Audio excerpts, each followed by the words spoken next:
porque el análisis y la revisión del acontecer estatal y nacional es obligado y necesario. Quédese con nuestros analistas a reflexionar en los temas de hoy. ¡Comenzamos!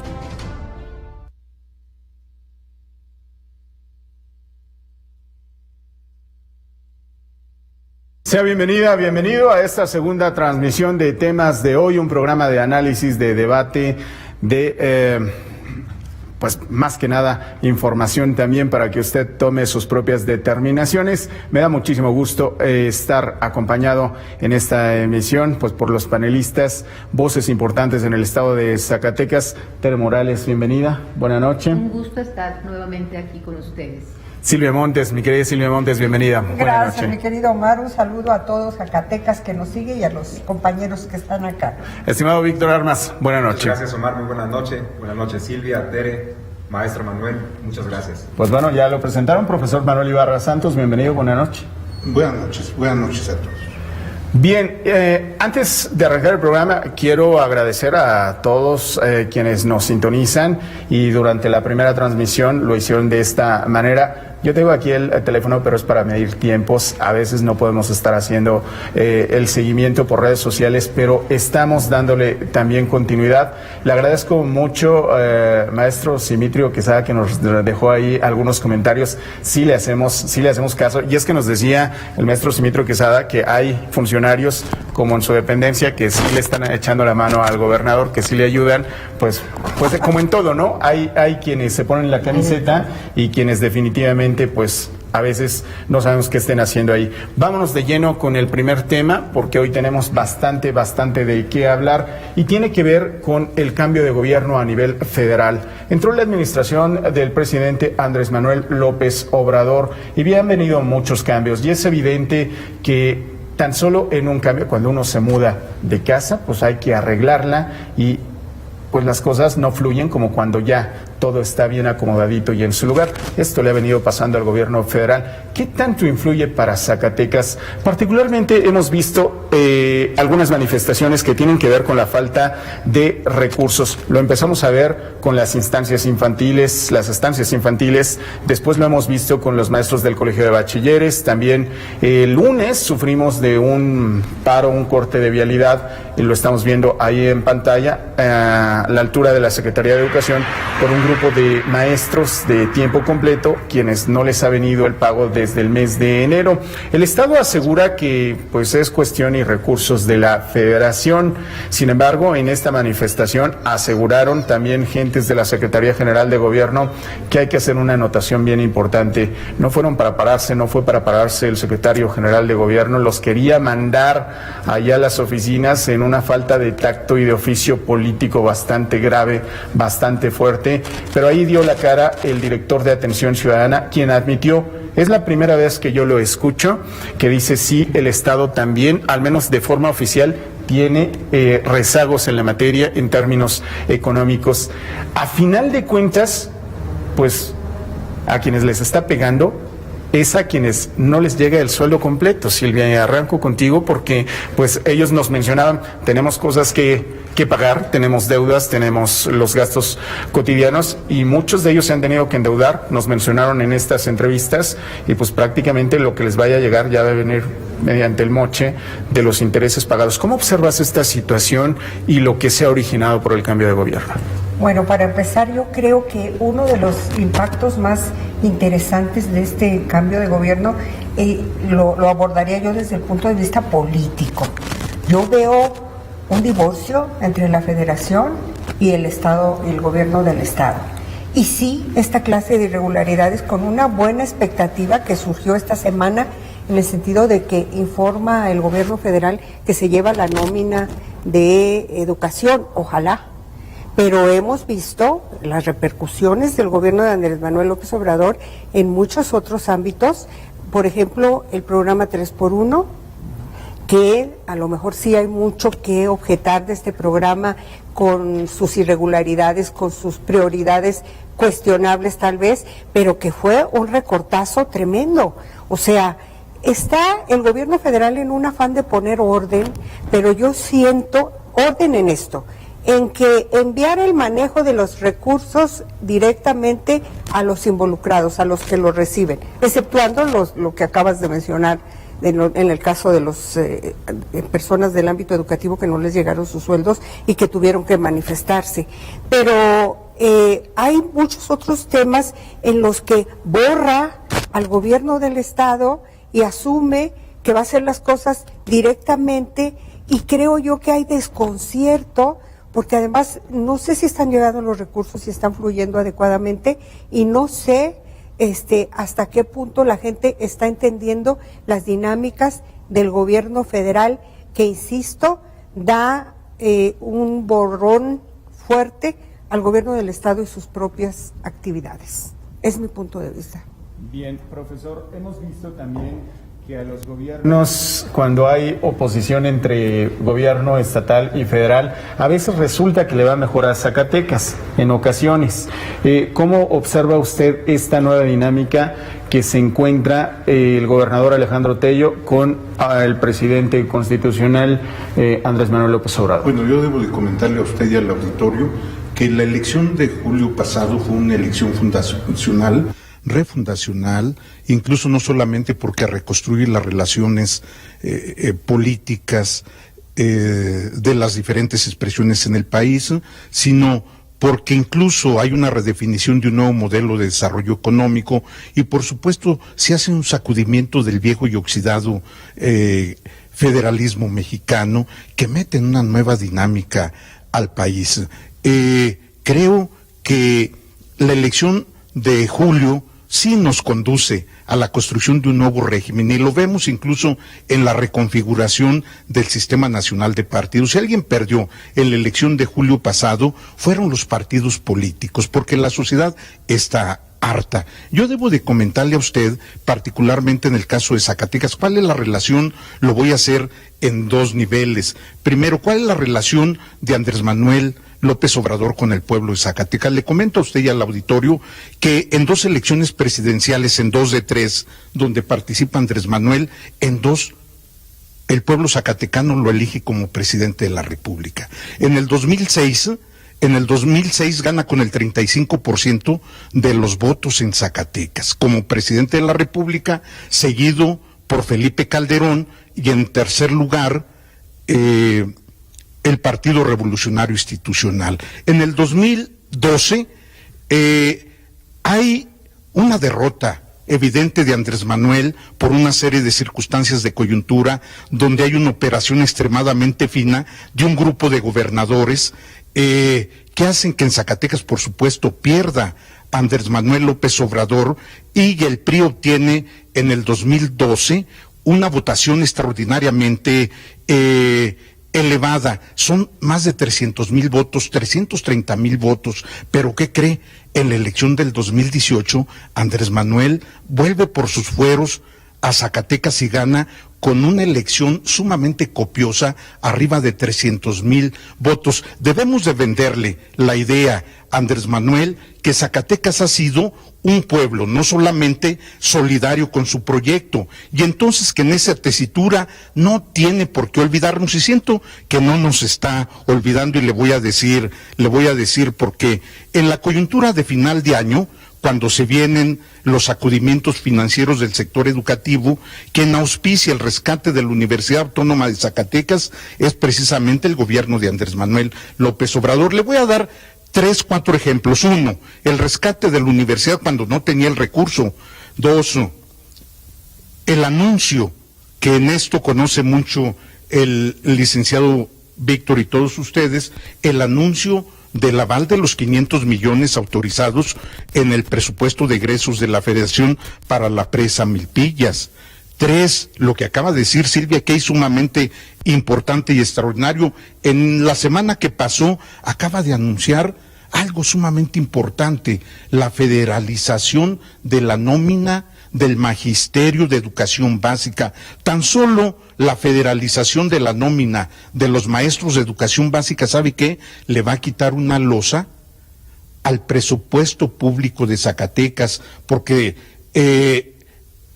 el pago de la nómina genera un boquete algo así como de 2,000 millones de pesos al año. Y entonces Andrés Manuel se acaba de comprometer a resolver con algunos reacomodos presupuestales el tema del financiamiento del sector educativo. 3, acaba de anunciar el apoyo para la ampliación de la autopista Aguascalientes, Zacatecas. Y nada más, finalmente, a propósito de la manifestación de los maestros de escuelas de tiempo completo, acaban de autorizar, pero junto con ello, una partida adicional de 200 millones de pesos. ¿Qué debemos de hacer? Me parece que debemos de explorar una nueva relación federalista con Andrés Manuel y en nuestra relación con el resto de los estados del país.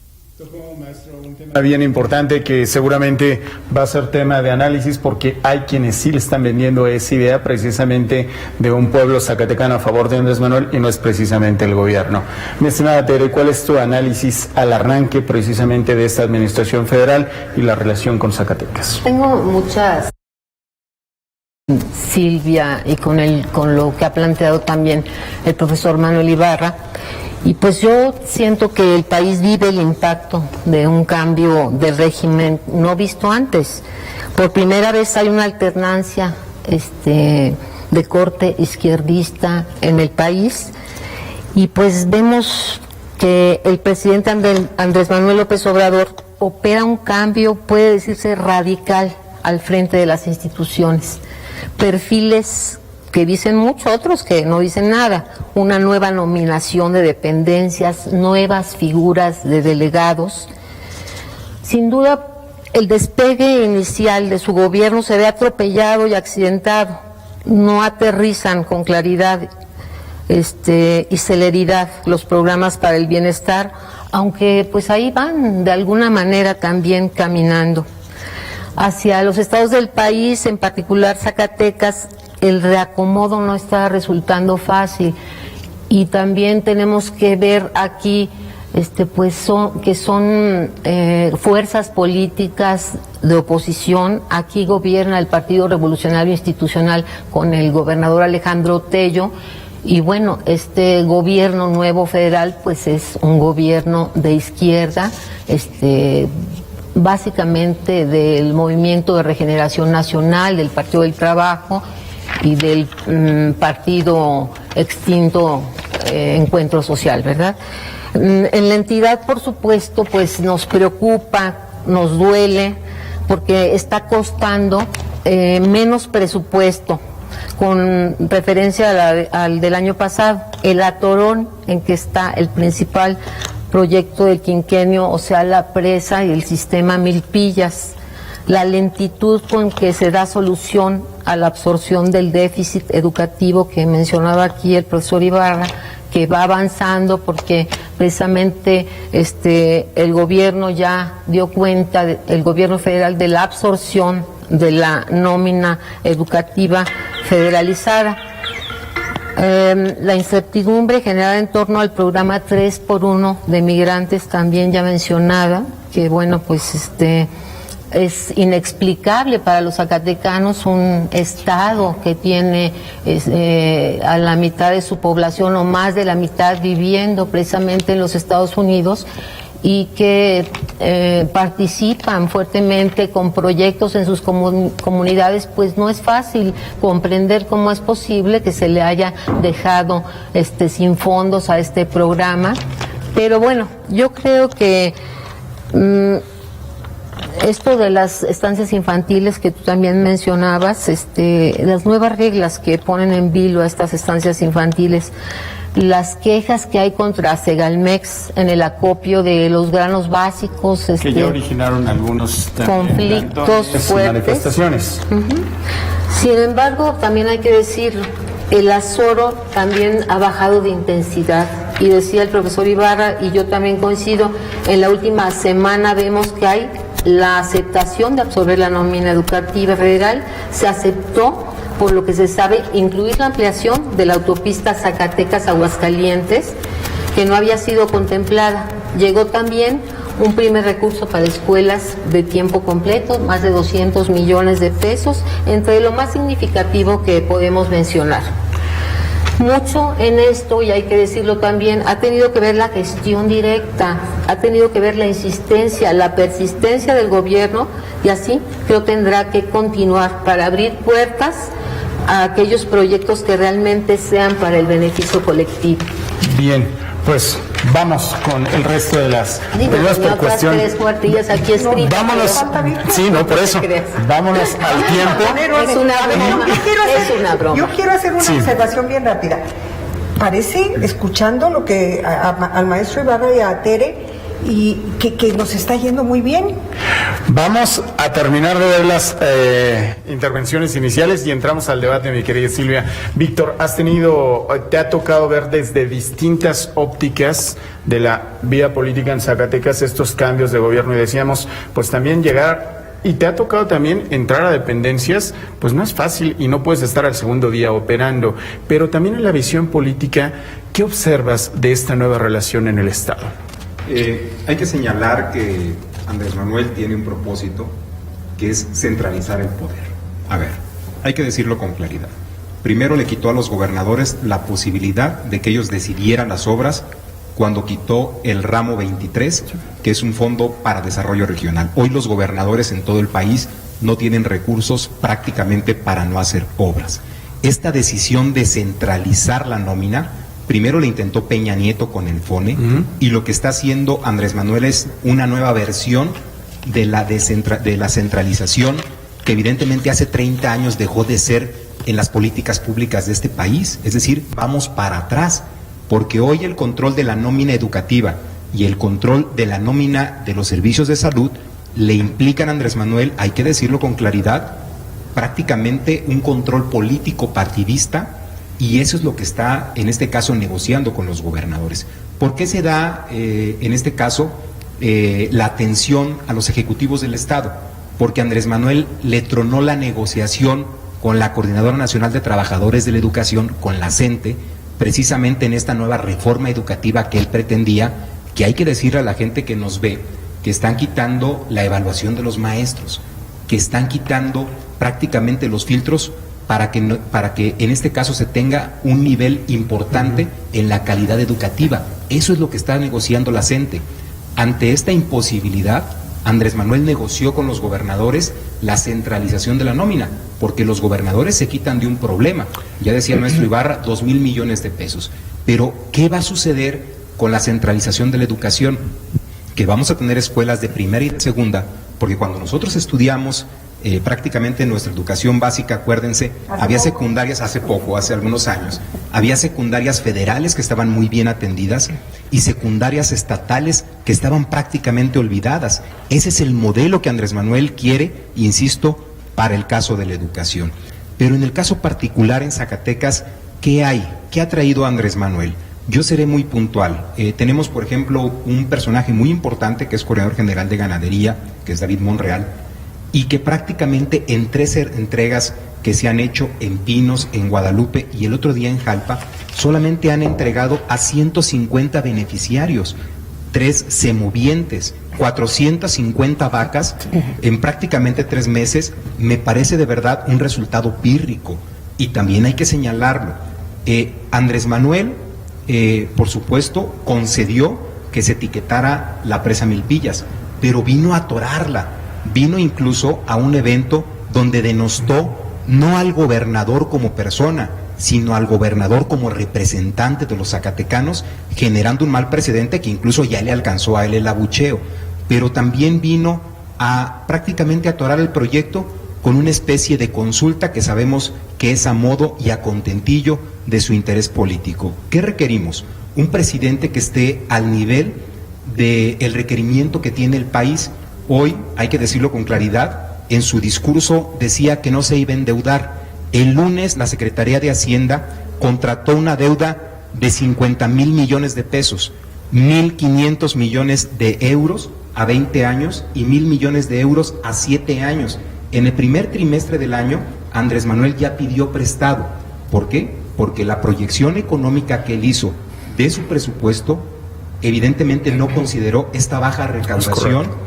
Y por supuesto hay que decirlo, esta incertidumbre en los mercados internacionales a propósito de permitir los bloqueos de la CENTE, que no hay una buena operación política y que hay que decir, el país está convulsionado, todavía inmerso en esta ola de violencia, y esa baja calificación del crecimiento económico ya le alcanzó. Es decir, la política económica del país no está siendo bien conducida. Lo vemos en el Estado, prácticamente estamos en recesión, y lo que hoy busca el presidente, insisto, es centralizar el control político que se hace, insisto, cuando él tiene el control de las finanzas en sus manos. Silvia, te ha tocado ver cambios de administración también y estar dentro de la administración pública. Hay hilos políticos, y con esto arrancamos ya la etapa de debate. Hay hilos políticos en Zacatecas para tener esta nueva relación que no tuvo al inicio Alejandro Tello, porque estaba Enrique Peña Nieto de su mismo partido en la presidencia. Yo no veo ningún hilo por ningún lado. O sea, yo veo, y lo insisto, y estoy de acuerdo con lo que está comentando Víctor, hay un deseo explícito y un comportamiento muy claro del presidente de la República de llenar todos los espacios él solito. O sea, la centralización, yo no me explico el federalismo actual con un presidente que centraliza todo y que toma decisiones y cuestiona, por ejemplo, las proyecciones de crecimiento económico que se dieron en 1.5 o algo así, por cierto, y él dice, no, esa es una tontería, vamos a crecer más. O sea, yo veo a un presidente sin ningún comparativo en el tiempo pasado, un hombre muy especial, un hombre que no se relaciona fácilmente con el estado de Zacatecas en cuanto a política. Pues yo entiendo, será porque somos de partidos, el gobierno y yo. Se vale sacar ideologías políticas también en este espacio. Salió solo, porque somos un estado gobernado por el PRI, sí. Eso es lo que quise decir. Entonces, nos manda a una superdelegada que tampoco se mueve mucho porque no tiene cómo moverse, ni siquiera está nombrando delegados, se borra, yo insisto, al gobierno del estado de Zacatecas. Antes tampoco veíamos presidentes compadres de los gobernadores, indiscutiblemente, pero sí se sentía en la atmósfera y se daban señales de que había comunicación entre el gobernador del estado y el presidente de la República. La pregunta te la hice muy a modo, Silvia, porque tuvimos una gobernadora en el estado que, si bien pues tenía sus contraluces para esta cuestión política, digo, no sé, era y sigue. ¿Cómo que tenía sus contraluces? No, o sea, a lo que me refiero, todo lo contrario, tenía una visión de amarres políticos bastante interesante. Sí, no, y aparte ella hizo grandes cosas con los presidentes panistas, con el presidente panista. O sea, ahí es el ejercicio de la política que no veo en este gobierno todavía. Déjame leer algo bien rápido. Se comunica con nosotros Héctor Alvarado. ¿Sí lo conocen? No, sí. El coordinador de comunicación. Tiene bastante que ya no se dejó ver, pero sí tenemos un recuerdo vago de él. Bueno, dice que saluda con mucho afecto. Ay, Chihuahua, no, ya nos mandó 2. Saludos a todas y todos, extraordinarios maestros del periodismo. Siempre nos ponen en ese plan. Silvia Montes de Morales dice que admiradas y queridas. Y saludos también a los caballeros, así como de pasadita. Pero bueno, bien rápido cierro mi comentario señalando que falta mucha operación política, pero también voluntad política de parte del presidente de la República, sí, por supuesto, de ser un poco más cercano con el gobernador del estado. Insisto, escuchando a Manuel y a Tere, a mí lo que me vino a la mente es que nos está yendo de maravilla y yo no lo siento así. Tere, perdóname, te interrumpí hace rato por cuestiones de tiempo. No lo perdones, Tere. Voy a pensarlo muy seriamente. Estabas dando una idea bastante interesante en cuanto a la cuestión de los proyectos, que se me hace a final de cuentas de lo más trascendente, porque la relación, pues a final de cuentas puede ser como sea, pero aquí estamos hablando de ciudadanas y ciudadanos que requieren de servicios públicos que a final de cuentas se pagan con los impuestos. Y los gobernantes están ahí para solucionar esas problemáticas, y parece que a veces nos dispersamos en otras cosas, incluyendo si son de dos fuerzas ideológicas diferentes. Pero yo te comentaba también acerca de que se han tocado puertas, creo que hay una gestoría importante de parte del gobierno de Zacatecas, y que ha podido de alguna manera abrir puertas para la consecución de recursos. Esto de la nómina educativa pues ha estado insistente, conflicto tras conflicto, y pues yo veo que hubo una respuesta y también definitiva importante que le va a quitar una carga enorme al presupuesto de Zacatecas, es la absorción. Víctor comenta acerca de la centralización. Yo creo que sí es muy válido reparar en eso, de que Andrés Manuel López Obrador pues es un personaje que ilustra ese carisma, esa imagen, ¿verdad? Muchas veces autoritaria, de imposición. Lo estamos viendo cómo está operando en el país, pero yo creo que es pronto también para decir que esto va mal o que esto va muy bien. Yo creo que no es la idea tampoco que yo tenía inicialmente de decir, oiga, nos está yendo de maravilla en Zacatecas, ¿no? De ninguna manera. Creo que hay un momento de recesión que tú dijiste muy bien, pero esto no es nuevo. Esto viene arrastrándose, esto tiene una secuencia de sexenios atrás, no se diga el gobierno de Enrique Peña Nieto, cómo dejó al país, ¿no? Y la carta fuerte de Andrés Manuel López Obrador... ¿Cómo dejó a Zacatecas? Y a Zacatecas. Y la carta fuerte de López Obrador es contra la corrupción.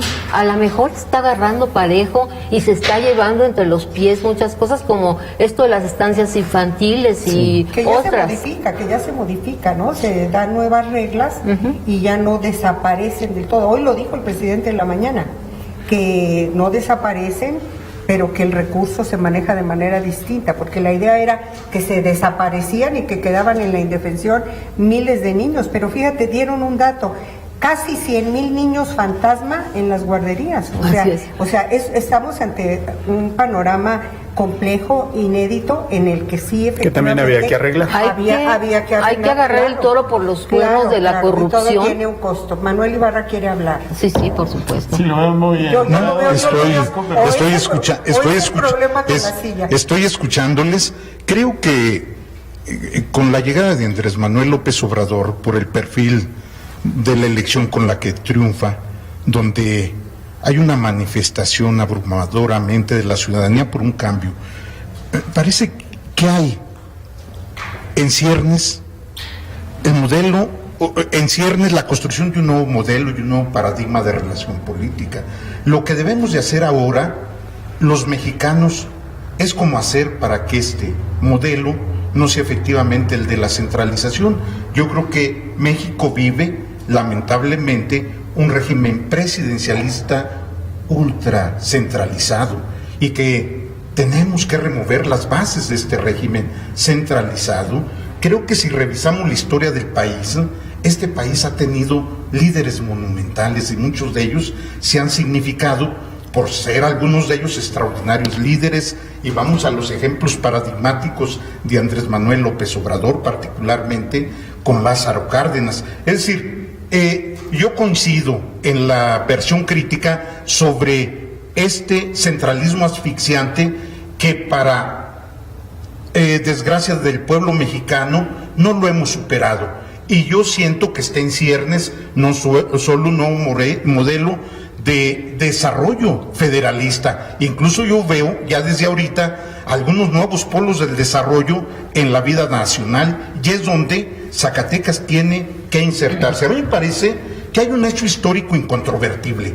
Andrés Manuel López Obrador es el presidente de la República, y lo que debemos de hacer, sí, con visión crítica, es modificar desde el poder público en Zacatecas la narrativa del choque y construir, para bien de Zacatecas, una propuesta que nos inserte en la vida del desarrollo nacional. Más allá, yo estoy de acuerdo en estas visiones críticas que no abordan de fondo los problemas estructurales del país. Entonces sí, pongámosle el detonante al cambio de la estructura centralizada del poder presidencial, que no es exclusivo de este presidente y que al que todavía no se le ven todas las grandes propuestas del desarrollo, en razón de que tiene 4 meses gobernando. Y no lo quiero defender, sino yo quiero defender 2 o 3 expresiones de este gobierno que tiene 4 meses de ejercicio y en funciones. Perdón, yo cambiaría nada más el término centralismo por protagonismo,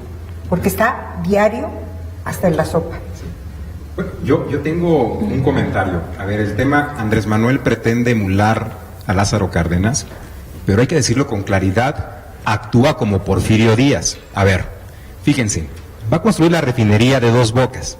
En su campaña se cansó de decirnos de su espíritu nacionalista, su imagen de gobierno, tiene a Lázaro Cárdenas, que iba a proteger el petróleo porque era de los mexicanos, y que evidentemente no se iba a prestar a hacer negocios, decía él, con las empresas extranjeras. Lo primero que hace es actuar como Porfirio Díaz, porque la única refinería, que desde mi óptica no va a terminar, se la da a las empresas europeas, además sin licitación, como compraron las pipas, sin licitación, brincándose la ley, imponiéndose por encima de la norma. Eso solamente lo hace en tiempos pasados, en el siglo XX, lo veíamos con los caudillos. Hoy solamente lo hacen quienes están en contra, no solamente de los procesos normativos, sino en contra, hay que decir, del sentido democrático hacia donde debe avanzar el país. ¿Por qué Andrés Manuel tiene una baja calificación, no solamente de su gobierno, sino de la empresa más importante, que es Petróleos Mexicanos? Podemos hablar de Fitch Ratings, podemos hablar prácticamente de Moody's, de cualquier calificadora. ¿Por qué? Porque están gobernando con ocurrencias, porque están gobernando con la coyuntura, porque él solamente está atendiendo el discurso, insisto, para mantener lo que él llama el nuevo régimen. A ver, yo terminaría con ese comentario, que es algo que me preocupa. Hacia el segundo semestre del año, el dinero no le va a alcanzar. Estos proyectos estratégicos como el Tren Maya y la refinería, incluso hay que decir el riesgo para nosotros de la presa Milpillas y de la autopista, es porque él va a privilegiar entregar el dinero a la gente a través de su programa de bienestar y va a cancelar los proyectos estratégicos de infraestructura que necesita el país, como lo hizo con el aeropuerto, porque él está más en el aplauso que en mantener la estabilidad económica y política. Bien, vámonos con las ¿No puedo hacer una interrupción rápida? Un comentario. Miren, es que tenemos un sexto panelista y lo voy a hacer bien rápido. Se llama Héctor Alvarado. Dice, Tello no declinará jamás su gestión ante el gobierno federal porque se concreten los proyectos fundamentales que Zacatecas necesita. No lo entiendo. Milpillas, autopista de 4 carriles Aguascalientes, lo mismo de Tepetongo a Guadalajara, federalización de la nómina magisterial que genera un déficit de 1.500 millones anuales al Estado y recuperar los recursos para el programa 3x1. Tello jamás declinará su gestión ante el gobierno federal. O sea, me está diciendo, ¿Tello jamás hará política ante el gobierno federal? No. ¿No?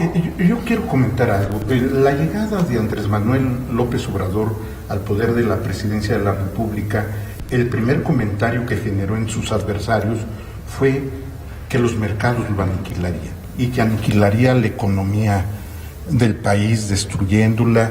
Y bueno, yo quiero aportar ahorita un factor macroeconómico que tiene que ver con la depreciación no del peso, sino del dólar mexicano. Sí, los factores externos. Y entonces yo debo de decir que si alguien está cuidando no solamente los factores de la macroeconomía nacional, sino la relación con los mercados globales, es Andrés Manuel López Obrador. Yo creo, porque he leído a los teóricos que están soportando a los teóricos que están soportando este modelo, y les hablo solamente de uno, Dani Rodríguez, quien habla del desarrollo del país sin la necesidad. Yo creo que esto va a ser gradual. No es posible que estemos planteando que en 4 meses el cambio de modelo económico se haga realidad. ¿Sí me entiende? Entonces, Dani Rodríguez, que es el teórico financiero, que habla de los modelos de desarrollo hacia adentro,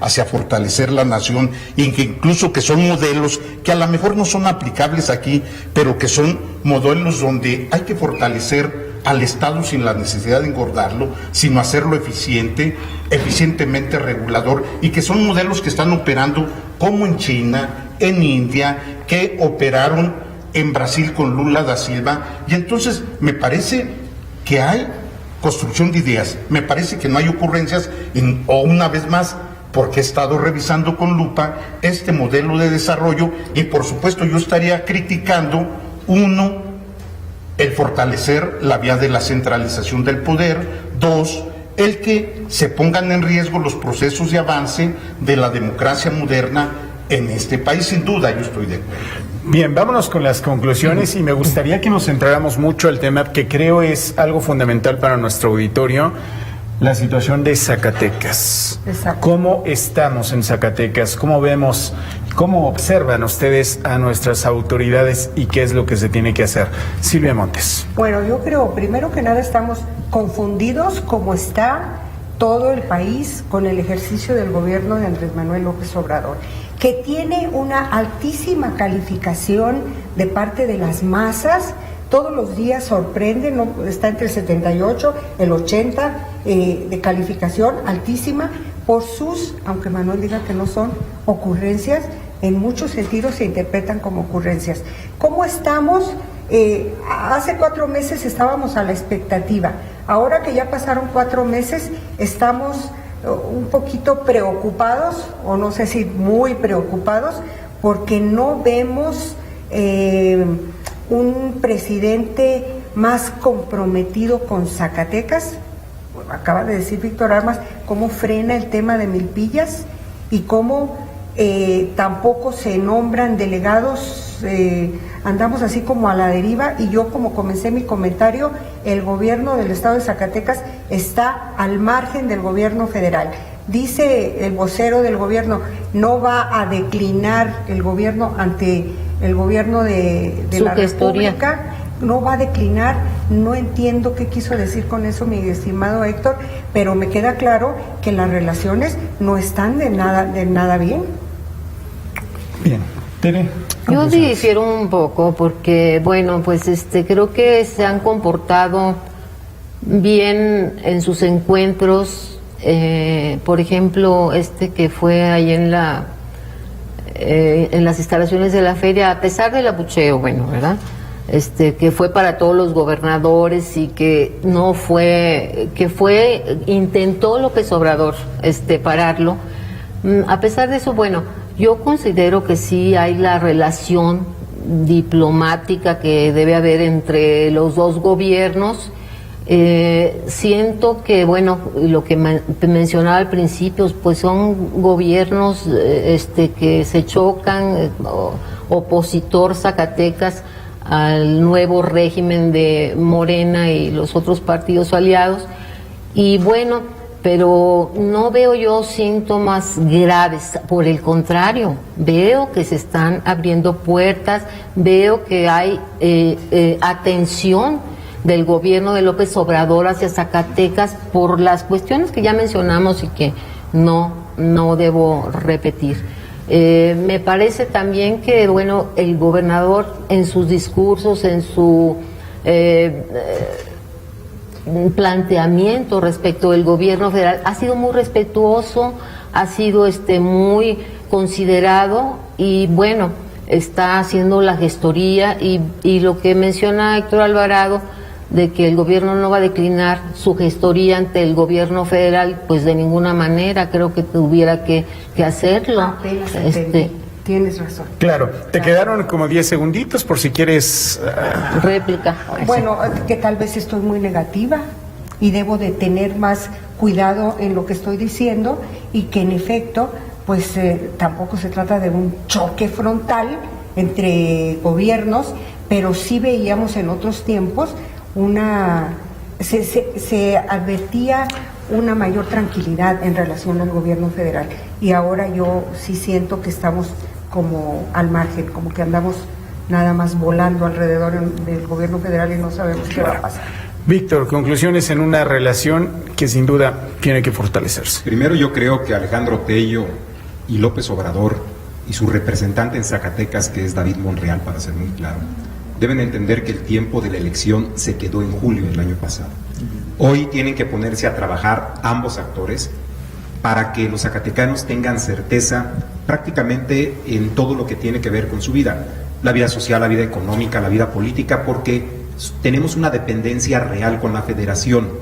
Quiero volver a comentar el tema de los maestros. Es de verdad una falta de sensibilidad que Esteban Moctezuma no haya radicado más de 300 millones de pesos, 206 millones para el pago de los maestros de las escuelas de tiempo completo, 58 millones para los colegios de bachilleres y casi 60 millones para los maestros del CECITES.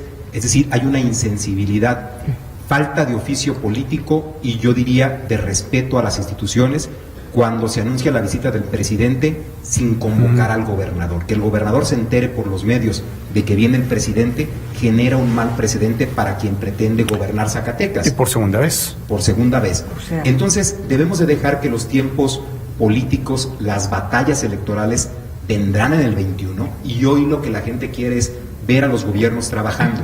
Voy a poner un ejemplo de una buena relación, la de Saúl Monreal, que con todo el oficio, con toda la estatura, le da su lugar al gobernador, lo lleva a las giras, le reconoce y la gente en Fresnillo está tranquila porque ve al gobernador y al presidente municipal, que también se apellida Monreal, trabajando juntos. Hay un actor, fíjense ustedes, que ha sufrido también, hay que decirlo, este rechazo de la nomenclatura morenista, que es una reedición del viejo PRI de los 70s. Ahí está Muñoz Ledo, si quieren el mejor ejemplo, de esa, si me permiten, camada, de esa generación de viejos priistas que hoy mandan en Morena. ¿Por qué este rechazo a que Ricardo Monreal crezca? Si lo único que le ha hecho Andrés Manuel López Obrador es ayudarle desde el Senado de la República, de verdad te lo digo, con una gran capacidad por encima de la Secretaria de Gobernación para sumar la voluntad de todos los partidos políticos, por ejemplo, para sacar la Guardia Nacional. Pero como Ricardo Monreal crece, como Ricardo Monreal se proyecta, porque como Ricardo Monreal representa, hay que decirlo, una nueva generación frente a esta nomenclatura, entonces a rechazarlo, a denostarlo, a tenerlo en una esquina. Lo que le están haciendo a Monreal en México, pretenden hacerlo sus representantes en Zacatecas con el gobernador Tello. Si ellos, insisto, tienen la aspiración de gobernar, hoy tienen, en este caso, 2 años y medio para demostrar que tienen madurez política, que no quieren mandar al diablo a las instituciones, que pueden trabajar con todos los partidos políticos, pero sobre todo, insisto, que este amor por Zacatecas se concrete en hechos tangibles. Profesor. Sí, a mí me parece que en este nuevo contexto del ejercicio del poder del presidente de la República, lo que se debe de propiciar es un pacto de civilidad entre Zacatecas y la Federación. Me parece que mantener la narrativa del choque lo que hace es generar resultados negativos, dejen ustedes para la élite política, para la población zacatecana.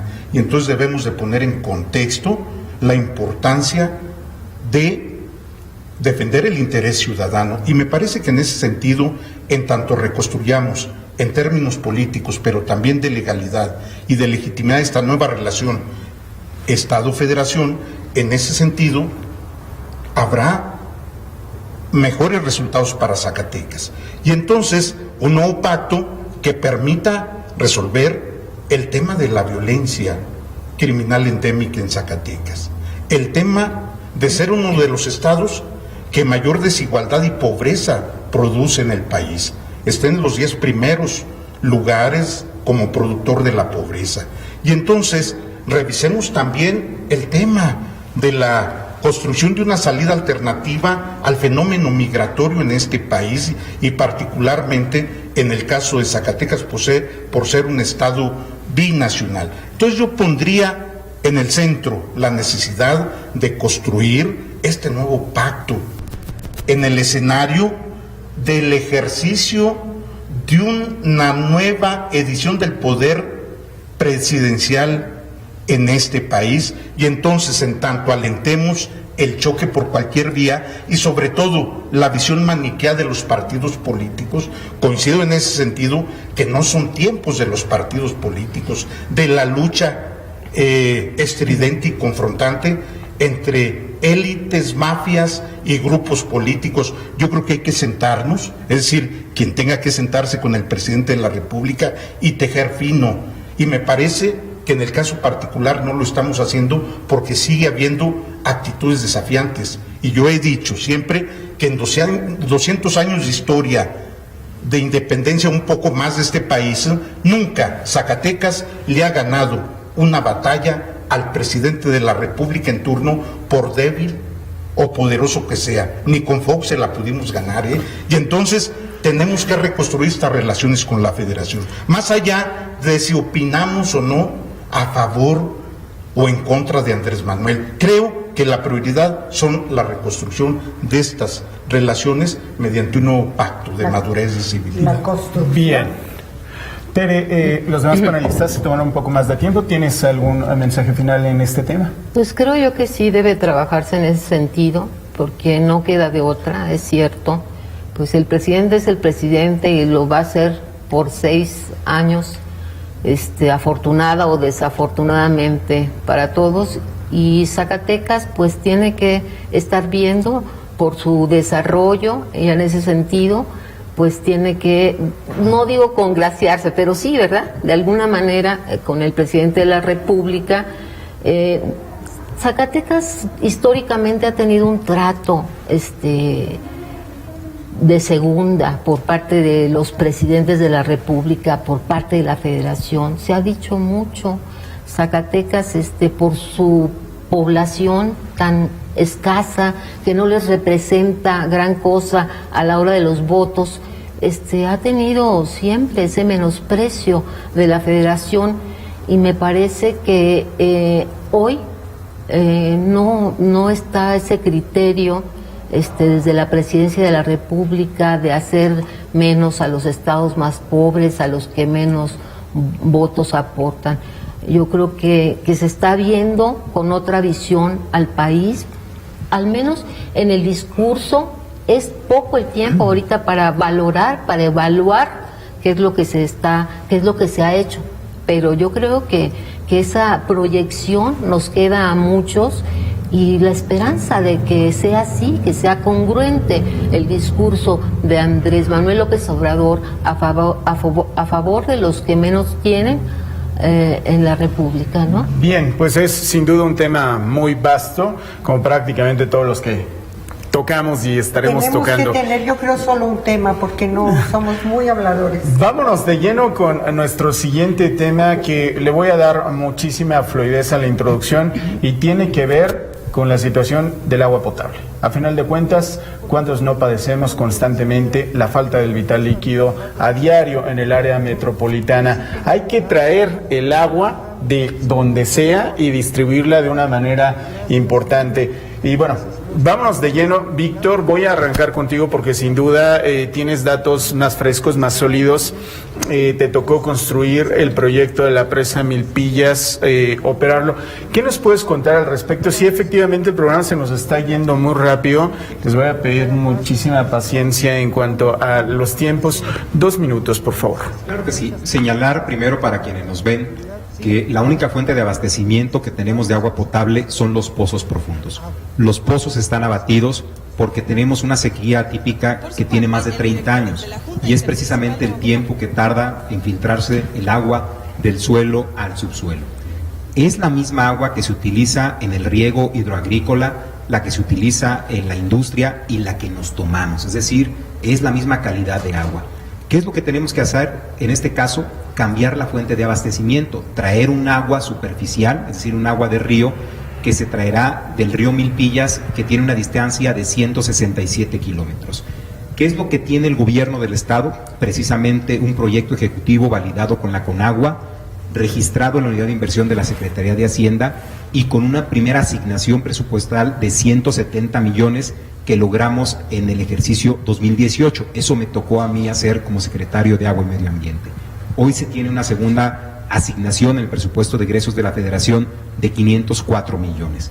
El proyecto consiste en construir precisamente el almacenamiento, una presa de almacenamiento de 64 millones de metros cúbicos, pero también se requiere construir, en este caso, una línea de conducción, un acueducto que cuesta alrededor de 4.200 millones, porque requiere plantas de rebombeo, tanques de almacenamiento, es decir, todo un sistema para que el agua Fresnillo, Enrique Estrada, Calera, Zacatecas y Guadalupe, en prácticamente todas estas ciudades que representan el 45% de la población, haya agua prácticamente a las 24 horas, los 365 días del año. ¿Qué le toca al gobierno federal? Hacer la construcción de la presa de almacenamiento que por la ley de aguas nacionales le corresponde a la Federación, y el acueducto es obligación del gobierno del estado, para lo cual Alejandro Tello tiene la disposición incluso de, en este caso, acudir a un esquema de asociación público-privada para que se pueda hacer un acueducto, es decir, una obra monumental de 6,000 millones de pesos. Ya vi tu cara, Silvia. Vámonos, 2 minutos. Bueno, va. A mí lo que me llama la atención es un debate que he captado por ahí en algunas estaciones de radio por algunos colegas, en el que están ensuciando mucho el proyecto Milpillas, que de entrada a mí me parece muy pertinente, que me parece viable, que he escuchado al director de la GIAPAS explicarme con puntos y comas de qué se trata, qué hay, qué potencial tiene, cómo la Conagua ya asignó el recurso, la propia agua es el recurso, decir adelante con la presa. Se tiene la concesión de almacenamiento, que es muy importante. Eso es importante, la concesión de almacenamiento. Y entonces cuando escucho decir, bueno, ¿qué le pasa al gobierno de Alejandro Tello que se está empeñando tanto en el proyecto Milpillas? Es que el moche va a ser grandioso, es que el diezmo para quien la va a hacer está buenísimo y quiere su parte, el gobierno del estado, en este diezmo. Entonces yo me pregunto, ¿vale la pena ensuciar un proyecto que es noble y que es viable? Ahorita nos lo explicó con toda claridad Víctor Armas, y que además no hay mucho de dónde escoger. O sea, si Milpillas representa una solución, pues abonémosle en la medida de lo posible y desde cualquier ámbito que podamos a que sí se lleve a cabo. Es una obra cara, hablábamos de una inversión total de 6,000 millones, 6,000 millones. Ahorita hay que los 500 más 274, o sea, 674. Fíjense todo lo que falta, como para desde ahorita estarlo descalificando. Necesitamos el agua y la necesitamos en esta zona que va a abastecer. ¿Quién no va a querer en Zacatecas tener agua a las 24 horas del día? Pero dice, no, fíjate, en ese debate falso que yo estaba escuchando, y lo digo falso porque no creo que esté en el ánimo de toda la gente, decían, están cerrando pozos para demostrarnos a todos que se necesita Milpillas. Me parece absurdo y mediocre. Profesor. Sí, bueno, creo que el acceso al ejercicio del derecho al agua de la población es fundamental y es una condición necesaria para tener un desarrollo económico sustentable, desarrollo humano pleno. Sin agua no solamente está en riesgo la sobrevivencia, sino el desarrollo económico, el bienestar de la población. Y en el caso de Zacatecas hay un riesgo evidente. Las fuentes de abastecimiento están agotadas. Tenemos limitadamente el abastecimiento para no más de 10 años, pero si no se construyen en este momento hacia el futuro fuentes alternativas de abastecimiento de agua, no solamente estaremos viviendo un escenario terrorífico para el desarrollo de Zacatecas, ni siquiera visto mucho antes de que se resolviera parcialmente el problema del agua potable en Zacatecas en los 80. Hubo un gobernador que puso en el centro el tema de la construcción de fuentes de abastecimiento de agua potable, que por cierto son las que se están ahora acabando. Ese gobernador sentó las bases del abastecimiento de agua potable en los 80 en Fresnillo, en Zacatecas y en Sombrerete, y lo fue Cervantes Corona.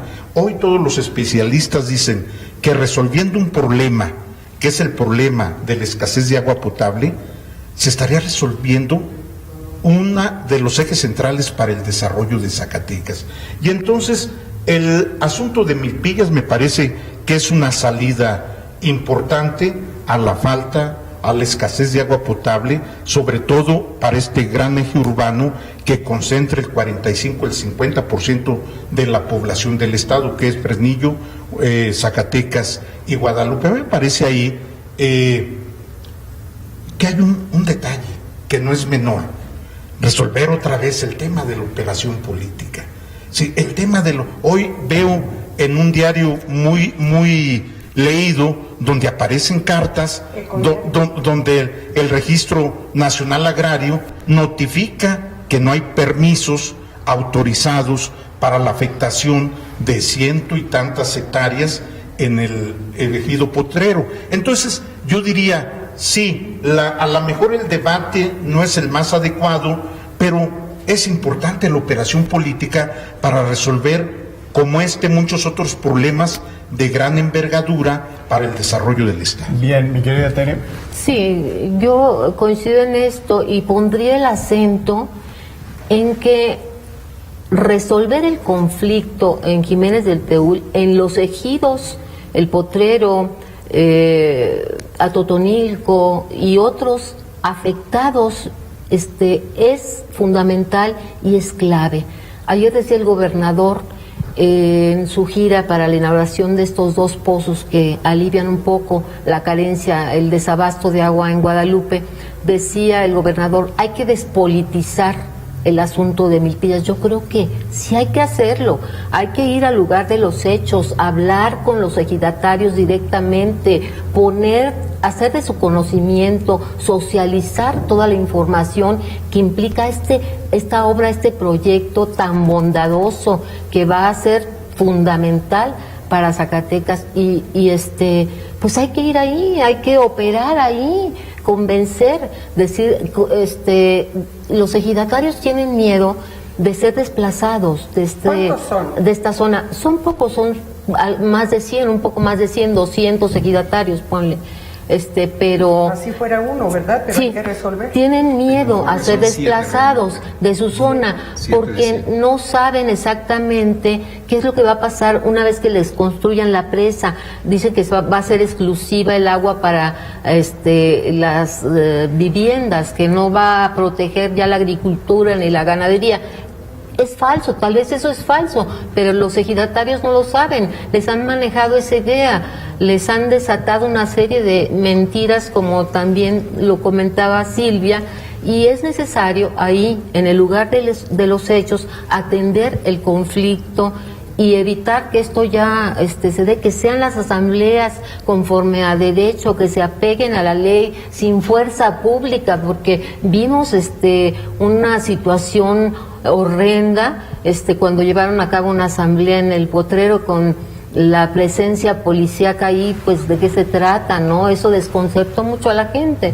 Entonces yo creo que se debe operar ahí, en el lugar de los hechos. Bien, y como el vital líquido, se nos ha ido el programa, así tal Como cual. el agua. Seguramente vamos a tener más análisis de este tema que es fundamental. Yo les agradezco mucho, por supuesto, a final de cuentas recojo un análisis en general de los 2 temas: oficio político de todas las partes, confrontaciones que son innecesarias de gobernantes que, ojo, están recibiendo recursos, ya un salario para gobernar por parte de la ciudadanía, y la ciudadanía no distingue si es de un color o de otro, paga impuestos que van y llegan directamente para el cargo que están representando. Muchísimas gracias, Silvia Montes. Muchas gracias. Muchas gracias. Gracias a ti. Recibimos saludos varios y especialmente para Víctor Armas. Sí, 3 porras siempre, Víctor. Muy bien. Gracias, Víctor. Muchas gracias, buenas noches a todos. Gracias. Estimado profesor. Gracias. Pero sobre todo, gracias a usted que nos hace el favor de su compañía. Muchísimas gracias a quienes nos dejan comentarios. Gracias por el favor de su atención. Que tenga usted muy buena noche.